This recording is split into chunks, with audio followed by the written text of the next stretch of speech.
નમસ્કાર મિત્રો, હમણાં હોળીનું પર્વ આવી રહ્યો છે, જે આપણે હોલાષ્ટક હોળી પ્રગટાવીને આપણે ઉજવતા હોઈએ છીએ.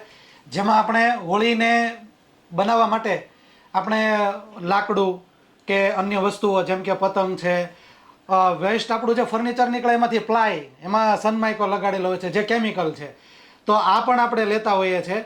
તો આવી જે એક્સ્ટ્રા કચરા રૂપની જે વસ્તુઓ છે આપણે હોળીમાં ન લઈએ અને લાકડાનો વધારે ઉપયોગ ન થાય, જેનાથી આપણા વન જંગલો નાશ ન થાય, એના માટે સૌથી બેસ્ટ અત્યારે સારામાં સારો ઉત્તમ વિકલ્પ જો હોય તો ગાય માતાના ગોબરના બનાવેલી સ્ટીક છે. ગાયના છાણાથી આપણે વૈદિક હોળી જ્યારે ઉજવતા હતા ત્યારે ગાયના છાણાથી ઉજવતા હતા.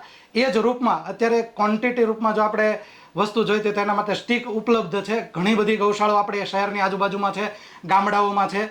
તો એ લોકો ગાયના ગોબરની સ્ટીક બનાવે છે, જેનાથી આપણે હોળી ઉજવીએ, જે ખરા અર્થમાં હોળી આપણે ઉજવી કહેવાય. તો આ એક અપીલના રૂપમાં એક મેસેજ લોકો સુધી પહોંચે અને લોકો આ રીતે એક હોળી ઉજવતા થાય, તો જે આપણે શાસ્ત્રોક્ત અને વૈદિક હોળી આપણે જે પહેલાં ઉજવતા હતા એ રીતે હોળી ઉજવાય. એની સાથે સાથે આપણે જ્યારે હોળી ઉજવીએ છીએ તો એમાં આપણે ઘણી બધી ઔષધિઓ આપણે એમાં હોમતા હતા, જેનાથી વાતાવરણ શુદ્ધ થાય છે. ગાયના ગોબર અને ઘીના તો બહુ બધા સાયન્સના વિકલ્પો છે કે જેનાથી ઓક્સિજન ઘણો બધો શુદ્ધ થાય છે. તો આવી રીતે આપણે વૈદિક હોળી ઉજવીએ અને આ મેસેજ લોકો સુધી પહોંચાડીએ તો ખરા અર્થમાં હોળી થશે. વંદે માતરમ. ભારત માતા કી જય.